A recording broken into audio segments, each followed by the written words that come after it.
말씀을 보겠습니다. 하나님의 말씀은 요한일서 4장 17절에서 마지막 21절까지입니다.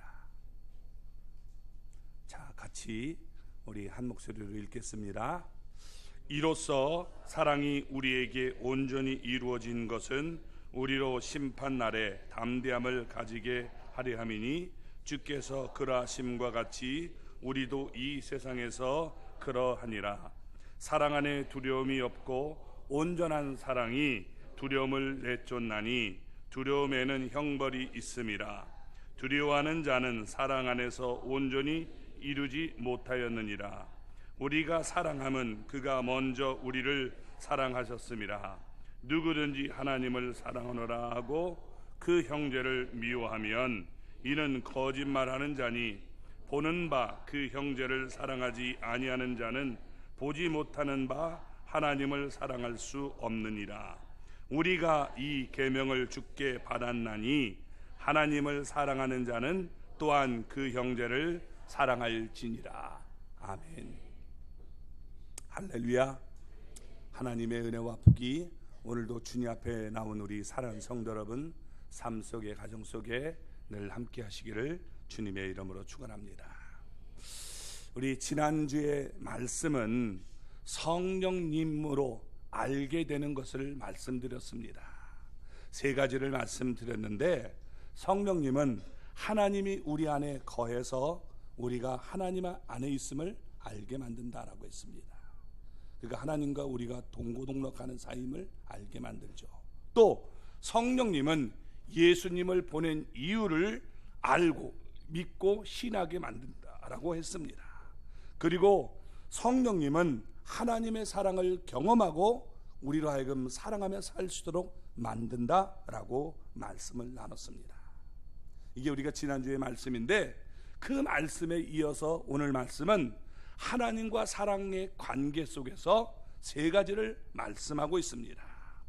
하나님의 사랑은 최후의 심판날에도 우리를 하여금 담대하게 만든다는 거예요. 또 하나님의 사랑은 심판의 두려움도 다 내쫓아 버린다는 겁니다. 또 하나님의 사랑은 우리를 사랑하게 만든다라고 말씀하고 있는 겁니다. 그래서 오늘 이 주제가 여러분 우리가 같이 나눌 말씀임을 생각해 보며 말씀을 한번 보시기 바랍니다. 자, 하나님의 사랑은 최후의 심판날에 담대하게 우리로 만든다는 겁니다. 이것이 17절 말씀입니다. 같이 읽어볼까요? 이로써 사랑이 우리에게 온전히 이루어진 것은 우리로 심판날에 담대함을 가지게 하려 함이니 주께서 그러하심과 같이 우리도 이 세상에서 그러하니라. 아멘. 자, 여기서 먼저 이로써라고 말하고 있는데 이로써는 앞에서 말한 말씀을 받아서 하는 겁니다. 그러니까 앞에서 한 말씀은 하나님이 우리를 사랑했다. 그 사랑이 십자가에서 나타났죠. 그 사랑을 얘기하는 겁니다. 하나님이 우리를 사랑해서 우리 죄를 해결하려고 인간의 몸으로 오셔서 우리의 죄를 다 짊어지시고 죽으셨고 부활하셨습니다. 생명을 바쳐 사랑한 그 사랑으로 우리는 주 안에서 온전해졌다는 것입니다. 여러분, 우리가 온전해졌음을 믿으시기 바랍니다. 이 온전해졌다는 말은 현재 완료형으로 쓰여지고 있습니다. 이게 무슨 얘기냐? 어떤 동작이 현재 이미 완료됐다는 거예요. 그러니까 이미 우리의 구속은 완성된 거예요. 그 결과가 지금도 남아있는 것을 얘기해 주고 있는 것입니다. 변함이 없다는 거예요. 계속 그 결과가 지금도 유지되고 있음을 보여주고 있는 겁니다. 예수님이 십자가에서 여러분 요한복음 19장 30절을 보면 이렇게 얘기했습니다. 다 이루었다라고 말씀하십니다. 다 이루었다. 이 말씀이 여기 지금 온전히 이루었다는 말씀과 같은 말이에요. 그러니까 예수님이 십자가에서 내가 다 이루었다 하는 것처럼 우리의 구원은 온전히 다 이루어졌다는 것입니다. 이처럼 하나님께서 우리를 구원하시는 일은 여러분 온전합니다. 거기에 우리가 무언가를 더해서 구원받는 게 아니에요. 이단들은 거기에다 뭔가를 자꾸 섞어야 된다는 거예요.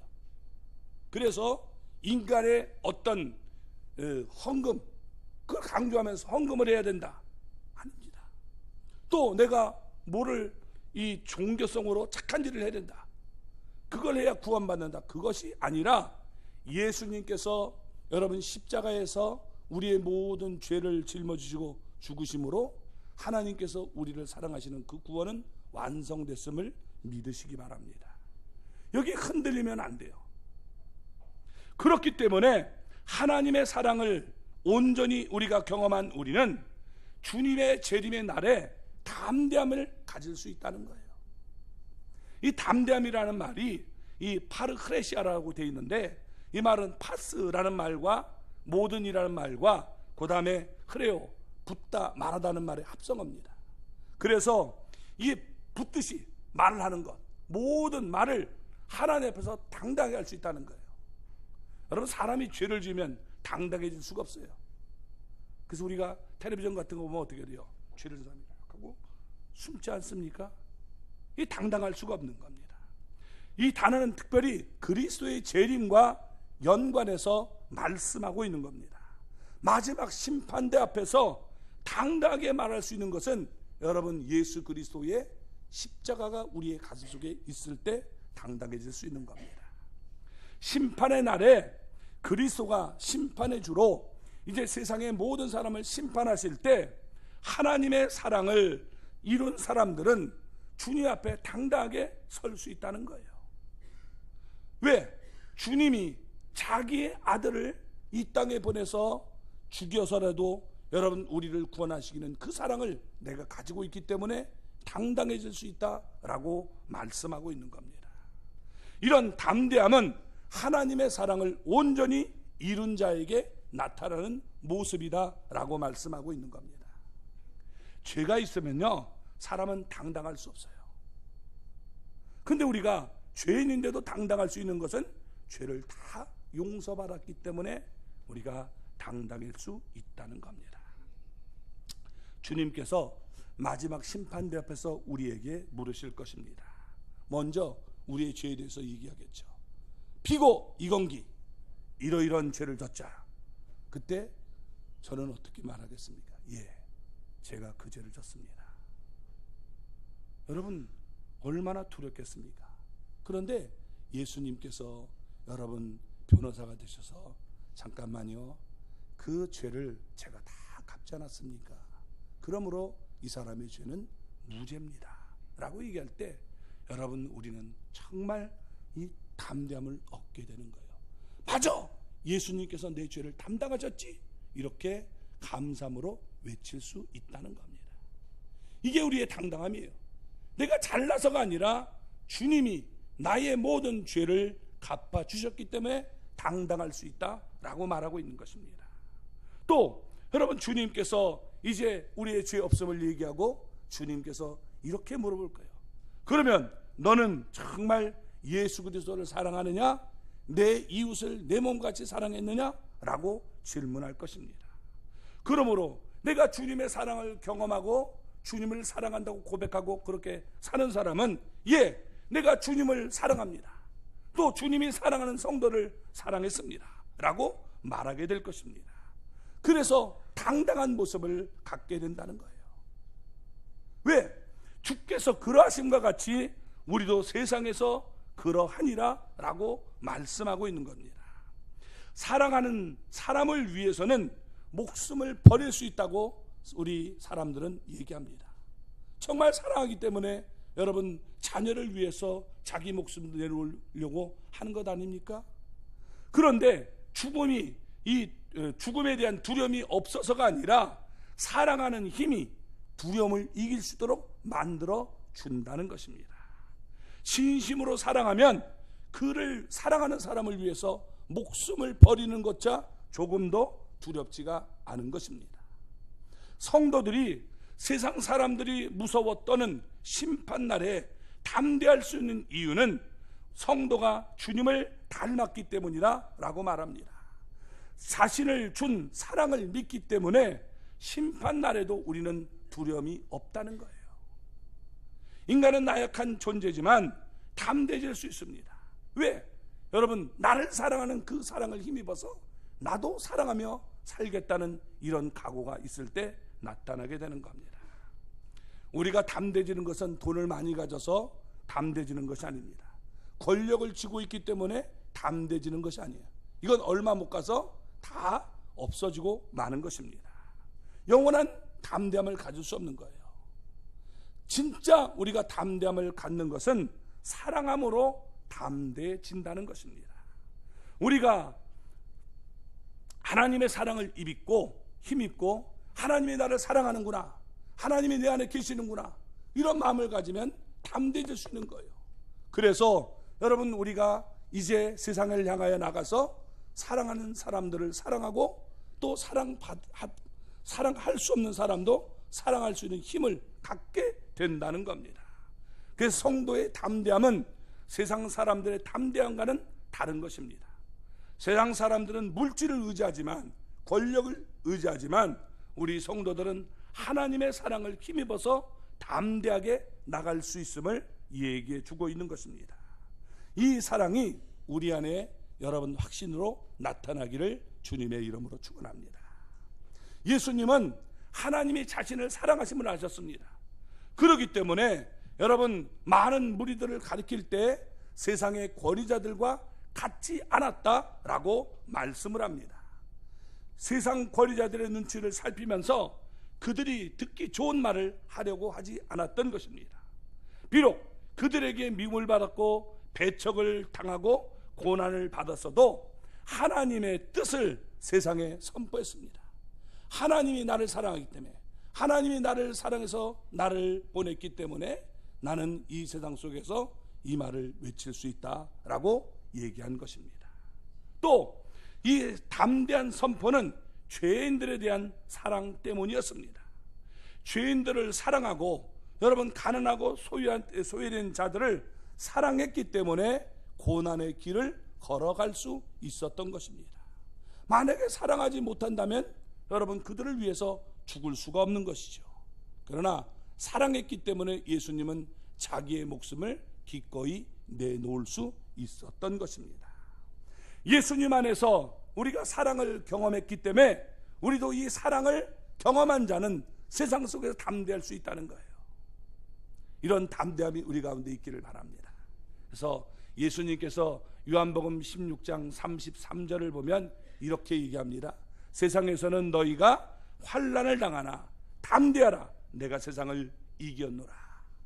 아멘. 여러분, 이렇게 정말 외칠 수 있기를 바랍니다. 예수님은 세상을 이긴 주님이시고 우리는 주님의 몸에 붙어있는 자들이에요. 한 몸을 이룬 자들입니다.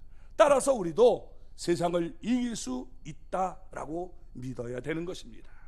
문제는 세상을 여러분, 사람들이 너무나 두려워해서 거룩한 자존감마저 상실해 버리고 있다는 것입니다. 담대함은 예수님을 따르던 제자들에게도 그대로 나타나게 됐습니다. 그래서 그들은 여러분, 어려운 처지에서도 충만한 생명력을 나타냈습니다. 하나님의 살아계심을 증거했던 것입니다. 어떻게요? 처음에는 두려워 떨었는데 성령님께서 임하시니까 여러분, 이들은 이제 주님께서 살아계신다고 세상을 향하여 담대히 외치다가 순교의 제물이 될 수 있었던 것입니다. 주님의 사랑을 뜨겁게 체험했고 그 주님께서 성령으로 그들과 함께 하심을 믿었기 때문에 여러분, 이렇게 세상 속에서 정말 목숨을 버리는 사랑을 할 수 있었다는 겁니다. 그래서 우리가 하나님의 사랑을 경험할 때 우리가 여러분, 담대함을 얻을 수 있는 거예요. 자꾸만 담대함이 사라지는 이유는 내가 그 사랑을 자꾸만 잃어버리고 있기 때문임을 기억하시기 바랍니다. 또 사랑에는 두려움이 없고 두려움을 내쫓는다 라고 말씀합니다. 자, 18절을 읽어볼까요? 사랑 안에 두려움이 없고 온전한 사랑이 두려움을 내쫓나니 두려움에는 형벌이 있음이라. 두려워하는 자는 사랑 안에서 온전히 이루지 못하였느니라. 아멘. 사랑 안에는 두려움이 없다라고 말합니다. 이 두려움은 포보스라고 하는데 이것은 심판에 대한 공포와 두려움을 뜻하는 말입니다. 하나님의 임재를 통한 하나님의 사랑을 가진 자는 심판의 날에 두렵지 않다는 거예요. 담대할 수 있다는 것입니다. 이 담대함을 가진 자는 심판 때 죄인들이 갖는 하나님에 대한 두려움을 갖지 않게 된다는 것입니다. 오히려 영적으로 담대함을 얻을 수 있다는 거예요. 그런데 두려움이 여러분 지금 내 마음속에 자꾸 나타나고 있다는 것은 이미 형벌이 시작되고 있음을 증거해 주고 있는 겁니다. 이미 이 땅에서 지금 여러분 두려움 속에 자꾸 떨고 있는 것은 형벌을 받고 있는 모습과 같다는 거예요. 보세요. 아담이 여러분 죄를 범했을 때 아무도 그에게 뭐라고 말하지 않았습니다. 그런데 바람 소리가 탁 일어나니까 여러분 어떻게 돼요? 이게 하나님이 거니시는 소리로 여기고 하나님의 낯을 피해서 동산 나무 사이에 숨었다라고 여러분 창세기 3장 8절에 얘기를 하고 있는 겁니다. 내가 두려워 숨었나이다 이렇게 얘기하죠. 그때 뭐가 있었어요? 없었어요. 또 가인이 아벨을 돌로 쳐 죽인 후에 그는 이렇게 얘기합니다. 무릇 자신을 만나는 자마다 나를 죽이겠습니다 라고 얘기합니다. 그러니까 여러분 얼마나 이게 무섭습니까? 내가 이 시험에 쫓겨나면 이제는 나를 만나는 사람이 나를 이제 죽일 것입니다. 그렇게 떨고 있는 모습을 보여주고 있는 것이죠.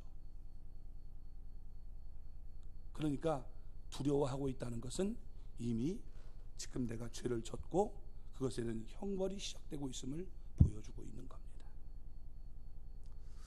아이들을 여러분 키울 때 부모가 이 싫어하는 일을 하거나 또 여러분 잘못된 행동을 하면 이게 먼저 애들이 다 행동이 나타나요.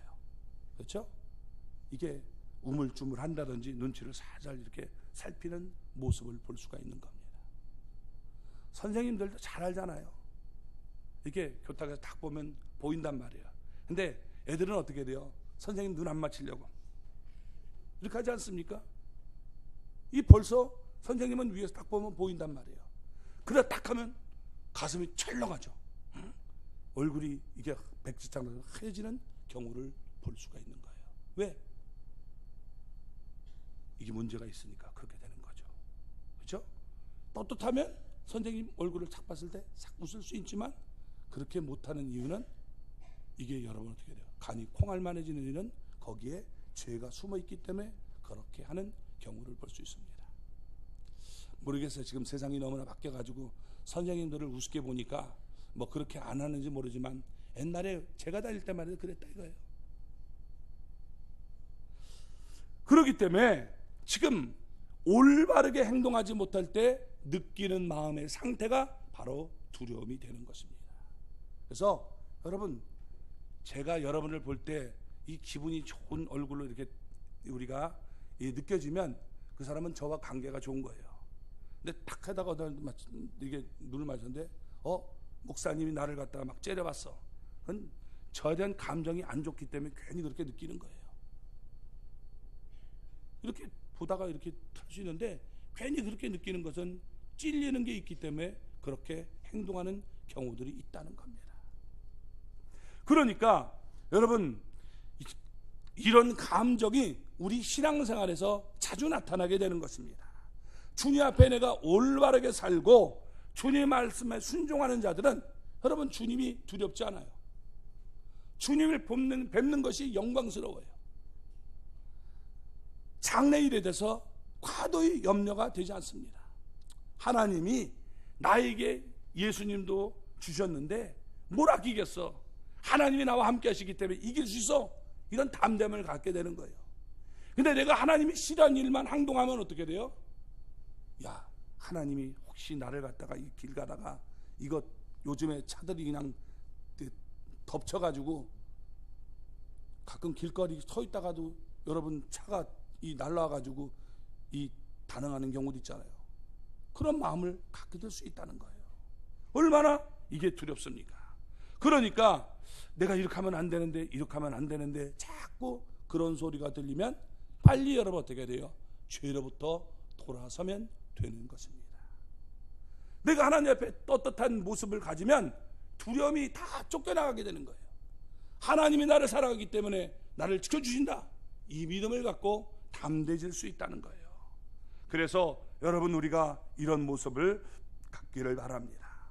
옳지 않은 일이기 때문에 포기해야 되는데, 포기하지 못하면 심판에 대한 두려움이 점점 커지게 되는 것입니다. 순종하지 못해서 두려움만 커져가는 그런 안타까운 신앙생활을 하지 않았으면 좋겠습니다. 이러다가 정말 내가 정말 하나님께서 타작하실 것 같아, 그런 느낌 들면서 여러분 신앙생활하면 얼마나 불안하겠습니까? 그래서 이 불안함에 떠는 아이들처럼 하나님을 두려움으로 늘 노심초사하면서 주님을 따르지 않기를 바라는 것입니다.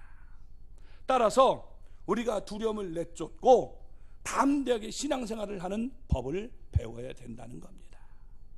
뭐요? 어떻게 해야 돼요? 사랑 안에는 두려움이 없다. 그러니까 자꾸만 사랑하며 살아가는 삶이 돼야 돼요. 사랑하면 두려움을 내쫓는다는 거예요. 두려움에는 형벌이 있기 때문에 두려움을 내쫓는 방법은 다른 게 아니라 사랑하면 되는 거예요. 여러분, 사랑할 수 있는 힘을 하나님 앞에 달라고 우리가 여러분 기도할 수 있기를 바랍니다. 두려움의 반대는 당당함입니다.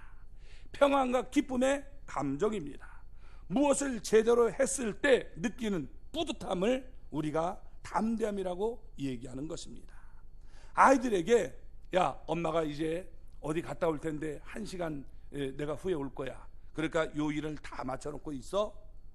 그랬는데 애들이 놀다가 여러분 깜빡 잊고 띵동 할 때 애들이 심장이 철컹하죠. 내려가는 겁니다. 왜? 하지 않았기 때문에. 근데 애들이 그걸 먼저 해놓고 여러분 놀다가 띵동 할 때 엄마라 하면서 이 밖으로 나가서 엄마 하면서 품에 안기는 것 아닙니까? 왜? 내가 떳떳하게 다 해놨기 때문에 자신 있게 맞이하는 것입니다. 이게 바로 담대함이 되는 거죠. 그래서 이 담대함은 말씀에 순종하는 사람들이 얻게 되는 여러분 보너스임을 우리가 기억할 수 있다는 겁니다. 이런 사람들에겐 신앙생활이 기쁨이 넘쳐나게 됩니다.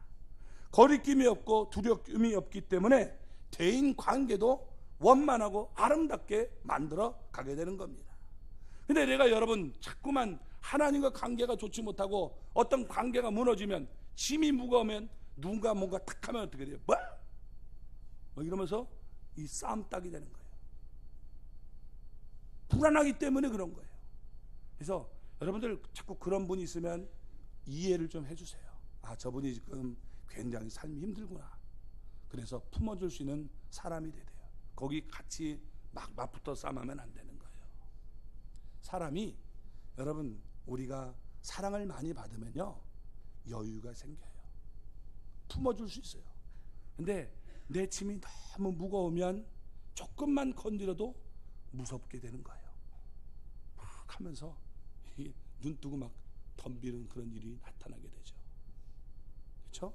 그래서 우리가 이 신앙생활에 기쁨이 넘쳐나려면 먼저 하나님의 은혜를 받아야 돼요. 아멘. 그래서 여러분, 우리가 성자들과 투사들은요 연구를 해보면 다른 게 있어요. 투사들은요 고난을 뚫고 간 사람이에요. 그런 사람은 투사예요. 투쟁에서 여러분 승리한 사람들, 그런 모습들이 대부분 어떤 것이냐, 어려움을 이 몸서 뚫고 나간 사람들, 의지가 있죠. 그런데 성자는요 여러분 그런 사람이 아닙니다. 성자는요 사랑을 많이 받은 사람이 성자가 될 수 있는 거예요. 성자를 연구하면 성자들은요 어렸을 때부터 사랑을 많이 받은 사람이 성자가 될 수 있는 거예요. 우리 자녀가 여러분 세상 속에 투사가 돼가지고 막 이렇게 외치고 막 그런 사람이 되기를 원하면 고난을 많이 주세요. 그러면 되는 거예요. 그러나 우리 자녀가 정말 성자처럼 그런 모습이 되기를 원한다면 품어주세요. 사랑을 많이 주세요. 그 결과가 여러분 나타나게 되는 거예요. 아멘. 그래서 우리가 어떻게 길렀느냐에 따라서 달라지게 되는 것입니다. 자, 하나님 앞에 우리가 여러분 사랑을 많이 받으면 사랑할 수 있는 그런 힘이 생기게 되는 것입니다. 우리는 두려워서 떠는 신앙생활을 할 수도 있고, 반대로 담대하게 기쁨이 넘치는 신앙생활도 할 수 있는 것입니다. 율법의 잣대로 자꾸 대서 야 이거 왜 그래, 이거 왜 그래, 자꾸 이렇게 여러분 책망을 하면 애들은 푸사가 되는 거예요. 그 정의를 외칠 수 있어요. 유대인들이 그런 것 아닙니까? 그러나 여러분 반대로 품어주고 사랑하면 성자가 될 수 있는 거예요. 이 두려움과 우리가 담대함의 차이를 우리가 배우고 내가 어떻게 행동했는지를 우리가 살펴볼 수 있는 것입니다. 정확하게 담대한 신앙생활, 편안한 신앙생활, 기쁨이 넘치는 신앙생활을 우리가 어떻게 해야든지 배워야 되는 것입니다. 어떻게 해야 되느냐? 사랑하는 법을 여러분 우리가 배워야 되고 가르쳐야 되는 거예요. 그러면 우리가 이 세상 속에 두려워하지 않고 담대해질 수 있다는 것입니다. 하나님이 우리를 사랑하는 것처럼 우리가 서로 사랑할 때 두려움을 내쫓을 수 있다는 거예요. 담대해질 수 있는 것입니다. 이 주제가 요한복음과 요한일서에서 너무나 중요하게 나타나고 있는 것입니다. 그런데 우리 사랑하는 성도들이 사랑하는 법을 잘 배우지 못했습니다. 그래서 하나님은 사랑이 무엇인가를 우리에게 가르쳐 주신 것입니다. 그 사랑이 우리에게 나타났다는 거예요. 하나님은 사랑이다. 사랑이 뭐냐? 예수님을 이 땅에 보내는 것이 사랑이다 라고 얘기하죠. 그 사랑이 우리에게 나타났습니다. 여러 차례 말씀을 드린 것처럼 하나님이 인간의 몸을 입고 우리 가운데 오셔서 우리의 죄를 짊어지시고 여러분 생명을 바쳐서 죽음으로 우리를 사랑했다는 것입니다. 이 사랑의 힘은 여러분 두려움을 내쫓을 수 있게 만드는 것입니다. 우리를 사랑한 하나님은 우리 인간을 구원하기 위해 스스로 사람의 형체를 입어 종의 신분이 되는 것을 거리끼거나 두려워하지 않았습니다.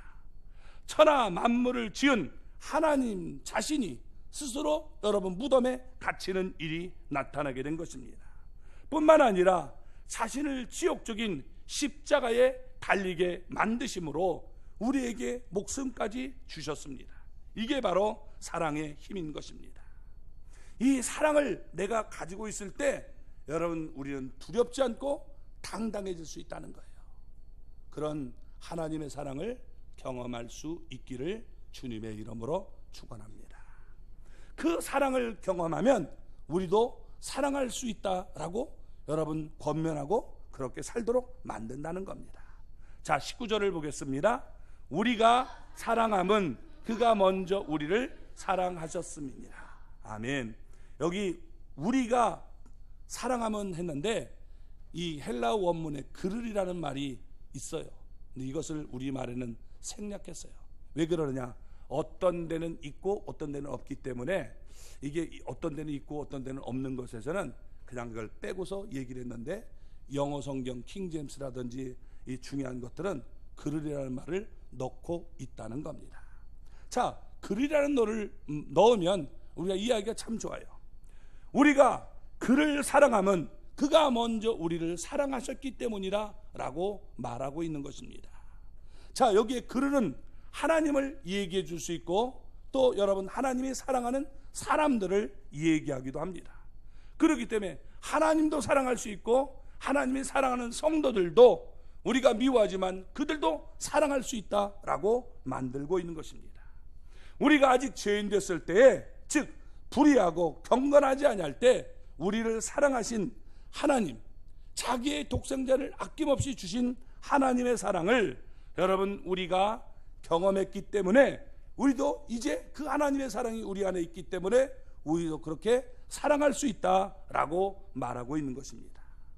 성도의 사랑은 여러분 인간의 감정에 기초하는 것이 아닙니다. 하나님이 몸소 실천해 준 신적인 사랑에 기초를 해야 된다는 거예요. 요한복음 여러분 13장 34절과 35절을 보면 이렇게 말씀했죠. 새 계명을 너희에게 주노니 서로 사랑하라. 내가 너희를 사랑한 것 같이 너희도 서로 사랑하라. 너희가 서로 사랑하면 이로써 모든 사람이 너희가 내 자인 줄 알리라. 아멘. 여러분, 주님께서 새 계명을 우리에게 주셨단 말이에요. 그래서 여러분, 내가 이렇게 너희를 사랑한 것처럼 너희도 사랑하라 라고 얘기하고 있는 겁니다. 자, 그런데 20절을 볼까요? 누구든지 하나님을 사랑하노라 하고 그 형제를 미워하면 이는 거짓말하는 자니 보는 바 그 형제를 사랑하지 아니하는 자는 보지 못하는 바 하나님을 사랑할 수 없느니라. 아멘. 자, 여기 누구든지 하나님을 사랑하노라 하는 말은 거짓 이단들이 여러분 자주 사용하는 이 말의 형태였던 것입니다. 우리는 하나님을 사랑한다 이렇게 크게 떠들고 다녔어요. 이게 뭐냐? 공동체에 숨어 있었던 영주주의자들을 염두에 두고 하는 말씀이었던 것입니다. 영주주의자들은 신비한 지식을 내가 소유할 때 구원받는다라고 생각을 했습니다. 그리고 우리는 다른 사람들과 이제 비교해 볼 때 우월하다. 그래서 다른 사람들이 열등하기 때문에 저것들은 돌보지 않아도 된다. 전 어차피 멸망할 자식이니까 저건 돌봐야 소용없다. 이렇게 생각을 한 겁니다. 자, 이런 영주자들을 염두에 두고서 하나님의 사랑을 경험하고 사랑하는 자들은 다른 형제를 사랑하는 것이 마땅하다는 거예요. 영주자들은 우리는 하나님을 사랑합니다 했는데 보이는 형제가 조금 부족하다고 무시했다는 거예요. 이건 하나님의 사랑이 아니라는 거예요. 요한은 하나님을 저 사람을 알지 못한다. 왜? 하나님은 우리가 완벽해서 사랑한 게 아니라 우리가 죄인이었을 때 사랑했기 때문에 하나님의 사랑과는 전혀 다른 사랑을 저들은 얘기하고 있는 거지 하나님의 사랑이 아니야 이렇게 얘기하고 있는 거예요. 그러니까 여러분, 우리가 형제를 사랑하는 이것이 마땅하다는 거죠. 하나님은 보이지 않아요? 근데 하나님은 내가 사랑합니다. 그렇게 말하는 사람이 형제를, 이 보이는 형제를 미워하면서 어떻게 사랑에 대해 얘기할 수 있느냐? 말도 안 되는 얘기하지 마라 라고 하는 거예요. 그게 말이 되냐? 하나님은 눈에 보이지 않는데 보이지 않는 하나님을 사랑한다고 하면서 보이는 형제를 미워하는 그것이 어떻게 사랑이냐? 그건 가짜지, 잘못된 거야 이렇게 얘기해 주고 있는 겁니다. 여기서 형제는 공동체의 이론을 얘기하는 것이고 또한 여러분 밖에 있는 일반인들도 얘기하고 있는 겁니다. 그러니까 우리 그리스도인은 여러분 공동체에 있는 성도들을 우리가 정말 뜨겁게 사랑해야 되지만 동시에 우리 그리스도 밖에 있는 자들도 여러분 품을 수 있는 그런 마음을 가져야 된다는 겁니다. 이게 바로 기독교에서 말하는 사랑이다 라고 얘기하고 있는 거예요. 사랑하노라 라고 얘기하고 있는데 이 사랑하노라는 말은 하나님 앞에 올려드리는 신앙 고백의 얘기가 결코 아닙니다. 하나님 앞에서 하는 것이 아니라 사람들 앞에서 인정받기 위해서 나는 하나님을 사랑하노라 이렇게 얘기하고 있는 것을 말하고 있는 겁니다. 이거 거짓말이라는 거예요. 하나님을 사랑하지 않으면서 사랑한다고 말하면서 폼 잡는 얘기지, 하나님을 진짜 사랑하는 사람은 나는 하나님을 사랑한다 이렇게 얘기하지 않고 보이는 형제를 먼저 사랑할 줄 안다는 거예요. 폼 잡는 데 있는 게 아니에요. 그러니까 여러분, 이게 얼마나 잘못된 모습인가를 얘기해 주고 있는 거죠. 왜냐하면 하나님을 사랑하는 자는 당연히 형제를 사랑해야 되는 것이 마땅합니다. 그런데 형제를 사랑하지 않고 자꾸 미워한단 말이에요. 그러면 보이지 않는 하나님을 정말 저 사람이 사랑할까? 안 된다는 거죠. 형제를 미워하는 자가 하나님을 사랑한다는 것은 어불성설이라는 거예요. 말도 안 된다는 겁니다. 여기서 미워하면 이렇게 얘기하고 있는데 이 미워한다는 말은 강한 의지로 몹시 미워하고 증오한다는 것을 얘기하고 있는 것입니다. 또한 여러분 이것은 우리 본문의 이 문맥에서 보면 조금만 사랑하는 상태도 여러분 가리킨다고 말할 수 있는 것입니다. 이게 지금 현재형으로 쓰고 있어요. 그래서 형제에 대한 지속적인 미움의 감정을 지니고 있음을 얘기해 주고 있는 겁니다. 그런 사람은 거짓말하고 있는 자다라고 얘기하고 있는 겁니다. 이 거짓말하고 있다는 말은 두 가지로 우리가 의미를 생각해 볼 수 있습니다. 첫째, 하나님을 사랑한다고 말하면서 형제를 미워하는 자는 진리의 범주 안에 포함된 자가 아니라는 거예요. 또 하나, 거짓말하는 자들의 행동을 통해서 스스로가 하나님을 속이고 있는 그런 자임을 드러내고 있다라고 말하고 있는 것입니다. 그들은 하나님을 잘 알고 있다고 했지만 실상은 하나님을 모르고 하나님으로부터 오히려 분리된 자다라고 말씀하고 있는 겁니다. 보는 바 그 형제를 사랑하지 않는 자가 보지 못하는 바 하나님을 사랑할 수 없다라고 얘기해 주고 있는 겁니다. 형제를 여러분 보이는데 사랑하지 못하면 보이는 하나님을 사랑하는 건 불가능하다라고 얘기하고 있는 겁니다. 여기 주의할 것이 미워하면이라는 말이 여러분 이게 계속적으로 미워하는 거예요.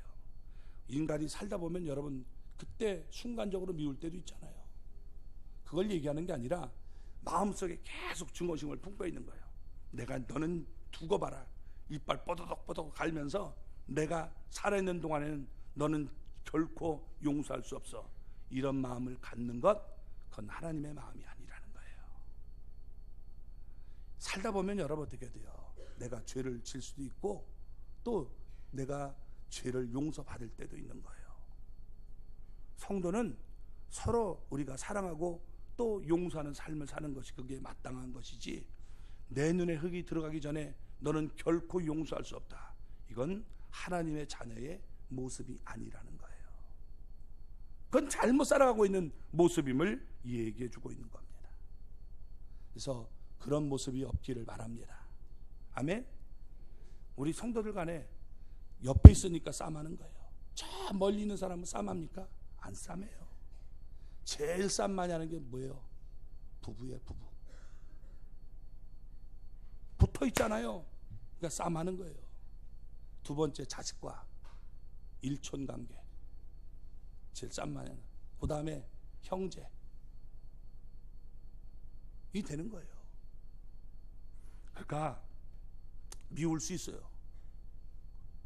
미울 수 있어요. 그러나 어떻게 돼요? 내가 너 이러고서 여러분 품으면 결국엔 이게 살인죄로 나타나게 되는 거예요. 그런 마음 말고 미워서도 여러분 어떻게 돼요? 우리가 서로 풀고 용서할 수 있는 마음을 가져야 된다는 거예요. 그게 바로 형제의식이고 공동체 속에 살아가는 사람의 모습이 되는 거예요. 화날 때는 무슨 말을 못해요? 다잖아요. 개새 다 나와요. 그렇죠?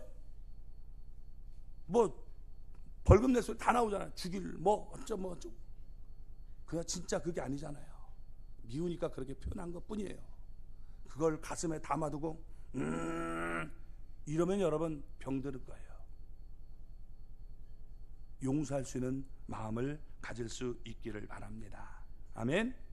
21절을 보겠습니다.